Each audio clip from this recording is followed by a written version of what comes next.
저는 30대 중반 주부입니다. 결혼한 지는 4년 정도 됐는데 아직 아이는 없어요. 우리 부부는 맞벌이 중인데 남편은 돈을 벌느라 정말 바쁘거든요. 돈에 쪼들리는 형편도 아니었는데 남편은 유난히 돈에 집착했어요. 그런 남편 때문에 참 많이 다투기도 했는데 나중에는 거의 포기하고 살고 있었어요. 처음에는 집 산 거 대출만 갚고 아이 계획을 세우자고 말하던 남편은 대출금을 다 갚았음에도 불구하고 여전히 조금만 더 라면서 아이 계획을 미루고 있었어요. 그러던 어느 날 당신이 잊고 있나 본데 나 지금 30대 중반이야. 더 미루면 안 되는 나이란 말이야. 라며 제가 남편을 쏘아봤어요. 솔직히 나이가 들면 들수록 걱정도 많이 됐고 거기다 친구들 출산 소식이 들려올 때마다 조바심도 났거든요. 그렇다고 해서 출산한 친구들이 돈이 많은 것도 아니었고 사실 우리가 더 낳으면 낳았지 부족할 게 없었거든요. 그런데도 남편은 무슨 욕심이 그리 많은 것인지 한 살이라도 젊을 때 빨리 돈을 모아야 한다는 이유로 맨날 야근에다 심지어는 주말에도 일을 하러 가는 날이 많았어요. 그런 남편을 보며 저도 조금씩 부부의 정이 떨어져 가고 있었고 어느 순간부터 남편과 각방을 쓰게 되었어요. 하지만 남편은 그런 저를 전혀 이해하지 못했는데 아니, 내가 나 혼자 잘 먹고 잘 살자고 이러는 것 같아? 우리 가족 남부럽지 않게 살려고 이러는 거잖아. 근데 당신은 그것도 이해 못해줘 라며 오히려 화를 내기 일쑤였어요. 그렇게 남편과 저는 골이 깊어져 가고 있었고 그런 우리를 보며 시어머니는 내가 너한테 항상 미안하구나. 도대체 왜 그렇게 돈에 집착하는지 모르겠구나. 내가 다시 한번 잘 타일러 보마. 라며 항상 제게 미안해하셨어요. 남편의 여동생인 시누이도 언니 요즘 오빠 때문에 힘들다면서요. 엄마 아빠가 불러서 알아듣게 말한다고 하니까 언니가 조금만 이해 좀 해주세요. 근데 제가 봐도 속 터지겠네요. 언니 나이도 있는데 도대체 왜 그러는 건지 모르겠어요. 라며 울상을 짓곤 했어요. 시댁 가족들은 정말 좋은 분들이었는데 사실 시댁 가족들 때문에 지금껏 버텨온 거나 마찬가지였어요. 시댁 가족들이 아니었음 벌써 이혼하지 않았을까 싶네요. 그러던 어느 날 잔뜩 취해서 들어온 남편이 너 나랑 살기 싫지? 먼저 이혼하자. 라고 다짜고짜 물었어요. 맨날 늦게 들어오더니 이제는 술까지 퍼마시고 들어와서 술주정까지 하네? 제가 남편을 보며 비아냥거렸어요. 우리 둘이 진짜 사랑해서 결혼했는데 도대체 왜 이렇게 된 걸까? 남편이 물었지만 저는 대꾸하지 않았는데요. 그런 저를 보며 남편이 다 내 잘못이네. 나는 그저 우리 가족 행복하게 잘 살려고 했던 것뿐인데 도대체 어디서부터 잘못된 걸까? 라며 머리를 감싸 안았어요. 그날따라 남편은 많이 이상했고 저는 아무런 대꾸도 하지 않은 채 남편을 노려볼 뿐이었어요. 그리고 다음 순간 남편이 그래 이혼하자. 내가 그렇게 원하던 이혼 내가 해줄게. 라며 담담하게 말했어요. 안 된다고 펄쩍펄쩍 뛰더니 왜 갑자기 심경 변화가 생긴 거야? 제가 남편에게 물었고 서로 사랑하지도 않는 사람과 사는 게 얼마나 지옥인 거냐?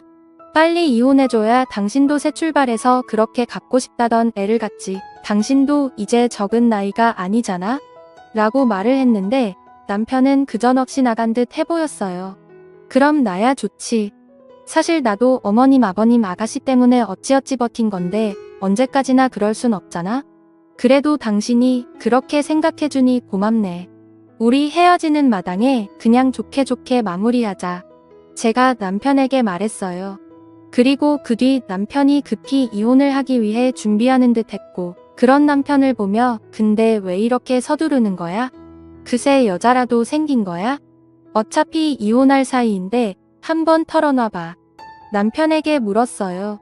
맞아 당신 말대로 나 여자 생겼어. 근데 그 여자가 얼마 전에 임신까지 했어. 이제 몇 달 뒤에 내 아이가 나오거든? 그러니까 빨리 이혼하다라며 남편이 충격적인 사실을 털어놨어. 아, 그래서 그동안 맨날 늦게 왔던 거였구나. 거기다 주말마다 일하러 가는 이유가 다 있었던 거구나. 근데 나는 천치같이 전혀 모르고 있었네. 남편에게 충격적인 사실을 들었음에도 저는 별 느낌도 없었는데 오히려 그런 제 모습에 더 놀랐던 것 같네요.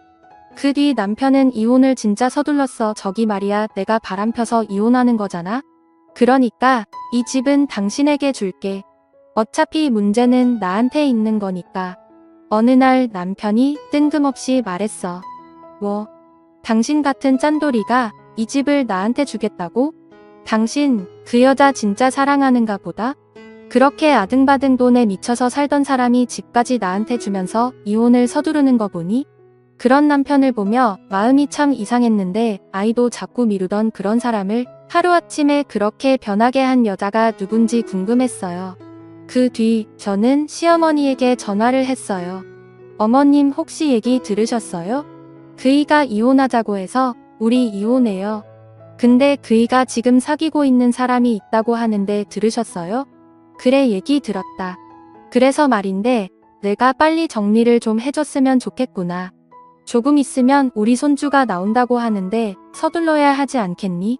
시어머니의 목소리가 전과는 완전히 달라져 있었어요. 그런 시어머니를 보니 살짝 기분이 나빠졌어요. 어머님도 손주 태어난다니까 좋으신 모양이네요. 당연한 거 아니겠냐? 내가 결혼한 지가 벌써 몇 년째인데 아직 내 품에 손주가 없다는 게 말이나 되는 거냐? 이게 얼마나 큰 경사냔 말이야. 시어머니는 마치 이 모든 것이 제 잘못이란 듯이 말했어요. 어머님 말씀이 좀 서운하네요. 제가 안 낳겠다고 한 것도 아니고 그이가 지금껏 계속 미뤘다는 거 어머님도 잘 알고 계시잖아요. 그런데 어떻게 그런 말씀을 하실 수가 있어요? 그러니까 내가 똑바로 했어 봐라. 우리 아들이 그러겠냐는 말이야. 그동안 나도 내 말을 믿었었다. 그런데 지금 만나고 있는 애랑은 만난 지 얼마 되지도 않았다는데 벌써 애가 들어섰다지 않니? 그러니까 그동안 너한테 문제가 있었다는 거지. 시어머니는 마치 그동안 많이 참았다는 듯이 제게 다 쏟아내기 시작했어요. 그런 시어머니의 말에 제가 순간 울컥하고 말았는데요. 사실 남편이랑 사이가 안 좋았음에도 시어머니의 따뜻한 말에 위로받으며 잘 견뎌왔었거든요. 하지만 그날 시어머니의 그러한 싸늘한 말을 들으며 제가 큰 착각을 한 것이었구나 하는 생각을 하게 되었고 그동안 시어머니가 철저히 연기를 한 것이라는 생각마저 들었어요. 알겠습니다. 오히려 어머님이 그렇게 말씀해 주시니 있던 정도도 뚝 떨어지네요. 따로 찾아뵙고 인사드리진 않겠습니다. 그럼 전화 끊겠습니다. 다음에 제가 급히 전화를 끊어버렸어요. 그런데 전화를 끊자마자 참았던 눈물이 쏟아져 나왔어요. 그동안 의지하던 시어머니에게 조차 배신당했다는 생각이 머릿속에 가득했거든요. 그렇게 한동안 눈물만 흘리고 있었는데 신우이에게 전화가 걸려왔어요. 언니 이혼한다면서요. 아가씨도 제게 서운한 얘기하려고 전화한 거예요? 제가 신우이에게 싸늘한 목소리로 물었어요. 아니 그런 건 아니고 지금 이런 마당에 얼굴 보고 인사는 못할 것 같고 그래서 전화로라도 인사하려고 했죠. 신우이가 기어들어가는 목소리로 말했어요. 아가씨도 조카 생긴다고 하니까 좋은가 보네요. 모두들 제가 빨리 떠나주기를 아주 간절히 바라는 그런 느낌이네요. 걱정하지 마세요. 우린 애도 없어서 금방 끝날 거니까. 그게 아니라 언니한테는 정말 미안해요. 그냥 그 말하고 싶어서 전화했어요. 순간 신우이가 울컥했는지 잠시 침묵했어요. 그러더니 곧 언니 난 누가 뭐래도 언니 편이었어요. 그리고 언니를 제 친언니로 생각한 것도 사실이에요. 언니 정말 보고 싶을 거예요. 그리고 잘 사셔야 해요. 신우이가 말했는데 신우이의 목소리는 눈물을 가득 머금고 있었어요. 그런 신우이에게 뭐라 대답하지도 못한 채 통화가 끝나버렸고 신우이의 그런 모습을 보니 다시 제 마음이 안 좋아졌어요. 그동안 신우이와 저는 정말 사이가 좋았거든요. 그렇게 전화를 끊어버린 신우이가 걱정이 되어 제가 다시 전화를 했으나 그 뒤 신우이의 휴대폰은 전원이 꺼져 있었어요. 결국 신우이와 다시 통화를 하지 못한 채 저는 남편과 이혼을 진행하게 되었어요. 남편은 모든 것을 속전속결로 처리했는데 정말 급했던 모양으로 웬만한 건 제가 원하는 대로 다 해줬어요. 이 집은 이제 당신 거니까 당신이 팔고 이사를 가든지 그냥 살든지 마음대로 하고 난 짐 싸다 바로 나갈게. 근데 앞으로 그냥 가지고 있는 것도 나쁘진 않을 거야. 남의 남편이 제게 조언했지만 당신 같으면 이 집에서 살 수 있겠어? 당신 말이야 내가 상관장 소통 안 한 거 감사하게 생각해. 그래서 내가 아파트까지 당신한테 다 주고 당신이 해달라는 거 다 해줬잖아. 암튼 그건 고맙게 생각할게. 남의 남편이 급히 짐을 싸서 나갔어요. 그 뒤 저는 집을 팔려고 내놨지만 빨리 팔리지 않았고 우선 그대로 살고 있었어요. 사실 그쯤에서는 남편에게 이미 정이 떨어져 버렸기에 남편이 그립다거나 그렇지도 않았거든요. 그렇게 얼마나 지났을까요? 제 친한 친구 진주에게 전화가 한 통 걸려왔어요. 잘 지내고 있는 거야? 너 그러고 사는데 내가 이러니 널 챙길 수도 없고 미안하다. 친구 진주가 미안한 듯 말했어요. 아니야. 너 몸이 그런데 무슨 그런 말을 하냐? 오히려 내가 널 챙겨야 하는데 내 꼴이 이러니 내가 더 미안해. 친구 진주는 얼마 전에 갑상선 암 진단을 받고 치료 중이었거든요. 아니야. 그래도 갑상선 암은 암 중에서 착한 병이라고 하잖아. 수술하고 치료받으면서 많이 좋아졌어. 정말 많이 나아진 것인지 진주의 목소리가 밝아 보였어요. 저기 근데 말이야. 나 오늘 내 전 남편 봤다? 그래? 같은 하늘 아래에 사는데 마주칠 수도 있지 뭐 제가 별 관심 없다는 듯이 말했어요. 근데 내 전 남편 바람나서 이혼했다고 하지 않았어? 야, 그 인간 얘기는 하지도 말자. 피곤하니까. 제가 진주에게 말했지만 나도 웬만하면 전화 안 하려고 했지. 근데 말이야. 내 전 남편 너한테 그렇게 하고 벌 받는가 보다? 친구 진주가 아주 고소하다는 듯이 말했어요. 그게 무슨 말이야? 벌 받는 것 같다니. 아니 너도 알다시피 내가 암 전문병원에 다니잖아? 근데 내 남편이 환자복을 입고 거기에 있더라니까? 그게 무슨 말이겠냐? 네, 남편이 지금 암에 걸렸다는 거지. 뭐, 암에 걸렸어? 그렇다니까? 내 시어머니가 부축해서 병실로 들어가는 거 내가 봤다니까? 진주가 확실하다는 목소리로 말했어요. 내가 잘못 본 거 아니야? 멀쩡하던 사람이 갑자기 무슨 암이야? 야, 어느 날 갑자기 걸리는 게 아니야. 나도 봐라. 갑자기 그랬잖아. 내가 혹시나 싶어서 몰래 지켜봤는데 내 전 남편이 확실했어. 이게 무슨 일이야? 알았어. 내가 확인 좀 해볼게. 라고 제가 말했어요. 뭐, 내가 확인을 하긴 뭘 확인을 해봐. 그냥 모른 척해.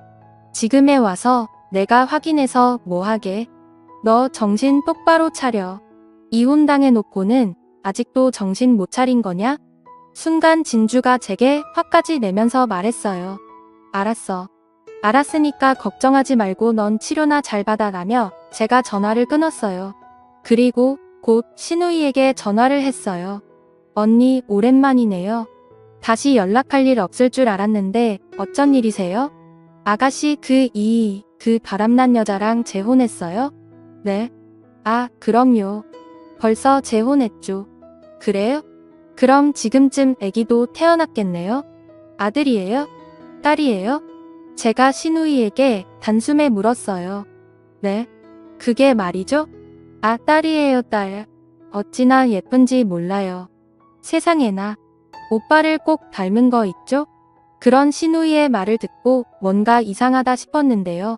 신우이는 거짓말을 잘 못하는 사람이에요. 아가씨 지금 거짓말하는 거죠? 그 사람 지금 어디 있어요? 거짓말이라니요. 제가 무슨 거짓말을 해요. 암튼 전 모르겠으니까 앞으로 다시 전화하지 마세요. 우리가 이렇게 통화할 사이는 아니잖아요. 신우이가 전화를 끊어버렸는데 신우이의 목소리는 어딘지 모르게 많이 어색해 보였어요. 신우이가 전화를 끊고 난 뒤 머릿속이 복잡해졌어요. 아니 여자가 생겼다고 급히 이혼까지 하고 나간 사람이 갑자기 안병동에 있다고 하니 이상할 수밖에요. 그렇게 저는 남편의 뒷조사를 하게 되었는데 평소 알고 지내던 남편의 친한 친구에게 연락을 했어요.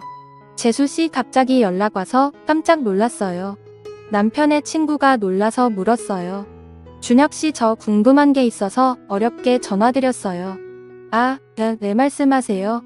남편의 친구가 당황한 듯 했는데 저기 제가 오늘 이상한 소리를 들어서 그런데 사실대로 말해줄 수 있어요?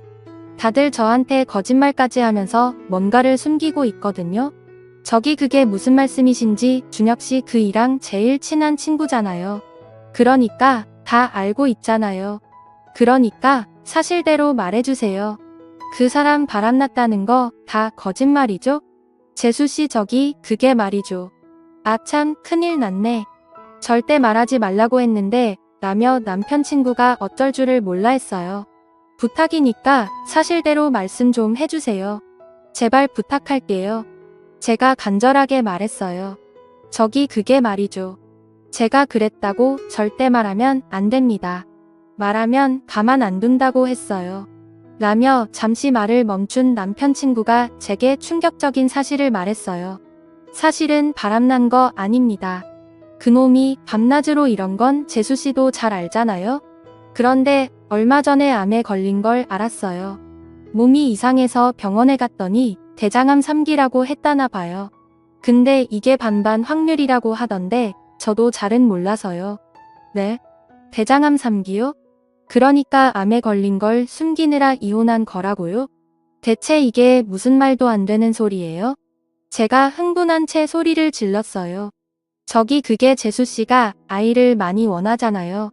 그런데 암이 완치된다고 해도 방사선 치료에다 뭐에다 당분간 아이 갖기는 힘드니까 그냥 보내드리는 게 이치에 맞는 거라고 라는 말을 하던 남편 친구가 순간 말을 잇지 못했어요.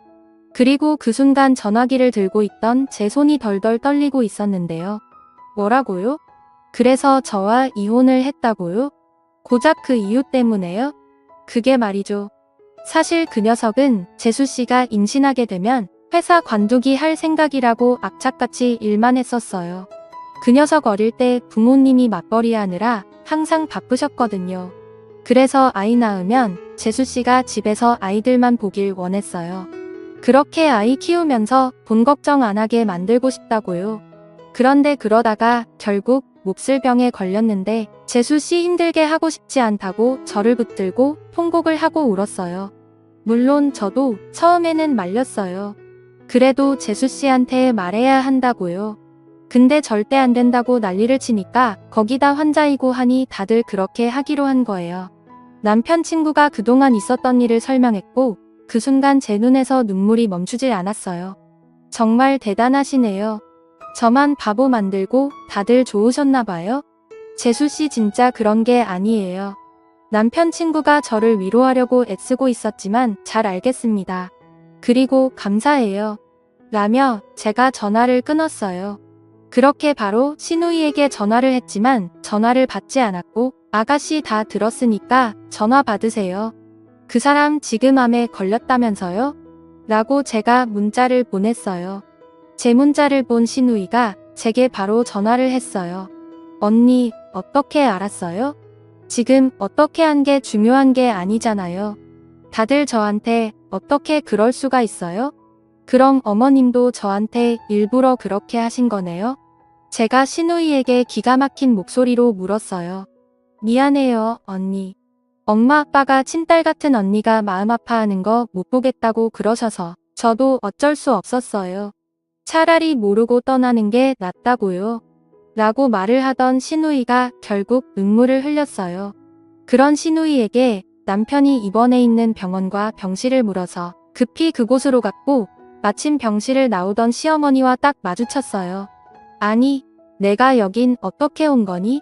시어머니 얼굴은 새파랗게 질려 있었는데 그만 가거라. 우린 널 항상 친딸이라고 생각하고 자랐어. 근데 부모가 딸한테 어떻게 그럴 수가 있느냐 말이야. 라며 시어머니가 급히 등을 돌렸어요.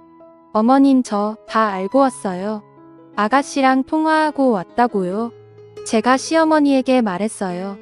그 순간 등을 돌린 시어머니 몸이 움찔했는데 뭐야 너한테 다 말했어? 절대 말하지 말라고 했는데 왜 그렇게 말을 안 들어? 처먹는지 모르겠구나. 시어머니가 자푸자기한 얼굴로 저를 바라봤어요. 어머님 그래도 이러시면 안 되는 거잖아요. 가족은 어려울 때 함께하는 게 가족이라면서요. 제가 첫 인사드리던 날 어머님이 제 손을 꼭 잡으시면서 그러셨잖아요. 가장 힘들고 어려울 때 함께하는 게 가족이라고요. 그런데 어떻게 이럴 수가 있어요? 제가 원망스러운 눈빛으로 시어머니를 바라봤어요. 이거 다 네 나이가 이제 30살 중반이다. 근데 암 상기면 이젠 어떻게 될지 아무도 모른단다. 아이를 가질 수 없을지도 모른다잖니. 그럼 네 인생은 뭐가 되는 거냐? 우린 널 항상 친딸이라고 생각하고 자랐어. 근데 부모가 딸한테 어떻게 그럴 수가 있느냐 말이야. 그런 시어머니의 눈에는 눈물이 그렁그렁했어요. 어머님 그래도 이러면 안 되는 거잖아요. 가족은 어려울 때 함께하는 게 가족이라면서요. 제가 원망 가득한 눈빛으로 시어머니를 다시 바라봤어요. 그럼 제 말에 시어머니가 이거 사 뭐 하려고 여기에 발을 들여? 네가 이러는 거 아니까 우리가 말 못한 거야. 열에 빠진 거 같으니라고. 이럴 땐 그냥 모른 척하고 가야 하는 거야. 제 등을 내리치면서 눈물을 흘렸어요. 그날 시어머니에게 전화를 했을 때 그토록 매몰차게 말하는 시어머니를 보며 왜 몰랐을까요? 다시 한번 제 가슴이 미어져 내렸어요. 그렇게 병실 안으로 들어갔는데 남편의 얼굴은 그새 많이 상해 있었어요. 당신이 여긴 어떻게 왔어? 왜 그렇게 바람나서 나갔는데 안 걸렸다고 하니까 구경하러 왔어? 그래 나 천벌 받았어. 그러니까 그만 가봐. 라며 남편이 제 눈도 마주치지 않고 단숨에 말했어요. 미안해. 당신 아내라는 사람이 당신 아픈 것도 모르고 진짜 한심하다. 정말 미안해. 라며 그 자리에서 제가 펑펑 눈물을 흘렸어요. 그런 저를 보며 남편이 마음에도 없는 소리를 했지만 저는 상관도 하지 않았고 그날부터 남편의 병관으로 하기 시작했어요. 우선 회사에 그만두겠다고 말했고 그런 저를 남편이 말렸지만 당신 돈 번다고 밤낮을 어떻게 했어? 근데 지금 이게 뭐야? 내가 원했던 건 이런 게 아니었어. 퇴근하고 당신이랑 오붓하게 같이 밥 먹고 주말에는 당신 손잡고 영화 보고 내가 원한 건 그것뿐이었다고. 난 돈 많은 부자가 되고 싶었던 게 아니었다고. 그러니까 그냥 내가 하자는 대로 해. 우리 진짜 최선을 다해보자. 내가 여기저기 알아봤는데 요즘은 의술이 진짜 많이 좋아져서 암상기 정도는 정말 아무것도 아니래. 반반 확률이면 반은 가능성이 있다는 거잖아. 한번 해보자.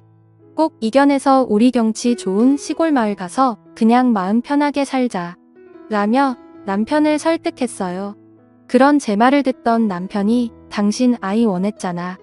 설령 내가 살 수 있다고 해도 난 아이를 갖지 못할 수도 있어. 힘겹게 말했어요. 아이 없으면 더 좋지. 생각해봐. 아이 키우려면 돈이 얼마나 들겠어? 차라리 그 돈으로 우리 둘이 여행 다니면서 맛있는 거 먹고 그렇게 살면 되지. 그럼 좋잖아. 다행히 당신이 벌어놓은 돈이 꽤 돼서 내가 소일거리 하면서 살면 충분할 거야. 그러니까 우리 열심히 치료받자. 알았지? 라며 제가 활짝 웃었는데 제 말에 남편이 눈물을 뚝뚝 흘렸어요. 그 모습에 옆에 있던 시부모님도 뒤를 돌아 눈물을 흘리셨는데 제가 병관으로 한 뒤 남편은 정말 많이 좋아지기 시작했어요. 반드시 살아야겠다는 의지가 다시 생긴 듯 잘 넘어가지도 않는 밥을 꾸역꾸역 입안으로 밀어넣었는데 물론 약 부작용으로 얼마 안 가서 구토를 하기도 했지만 남편은 어떻게든 먹으려고 노력했어요. 그 뒤 남편은 정말 많이 좋아졌어요. 거기다 제가 아는 지인에게 부탁해서 한적한 시골 마을에 집도 알아봤는데 남편과 어떤 집이 좋을지 계속 고르고 있었기에 남편의 얼굴이 많이 밝아져 있었어요. 여기서 조금만 가면 바다도 있대. 그리고 앞에는 조그만 텃밭도 있어서 농약을 안 치고 채소를 길러 먹을 수 있을 것 같아. 거기다 채소 같은 거 심어서 유기농으로만 먹자. 요즘 텃밭 가꾸는 거 공부도 하고 있거든? 당신도 해야 하니까 빨리 건강해져야 해. 당신도 알다시피 내가 손이 좀 둔하잖아? 라며 활짝 웃었는데 그러한 이야기를 할 때마다 남편의 얼굴이 참 편안해 보였어요. 그렇게 힘든 항암 치료를 끝내던 어느 날 우리는 살던 아파트를 처분해서 시골 마을로 내려갔어요.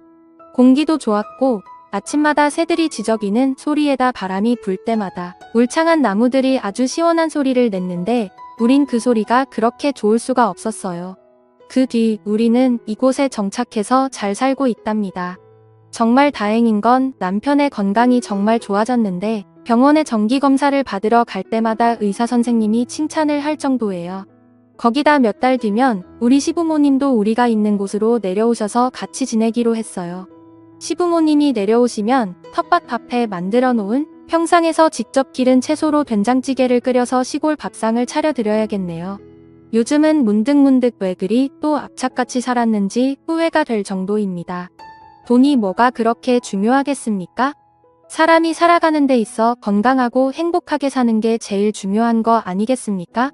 문득 첫 만남에서 제 손을 꼭 잡고 가족은 힘들 때 옆에 있어주는 게 진정한 가족이다 라던 시어머니의 말씀이 자주 생각나는데요. 남편이 안병동에 있을 때 아픈 가족들을 남을 나라 하는 사람들을 많이 봤었는데 부디 힘든 시간일수록 가족들이 함께해 주시길 바라봅니다. 감사합니다.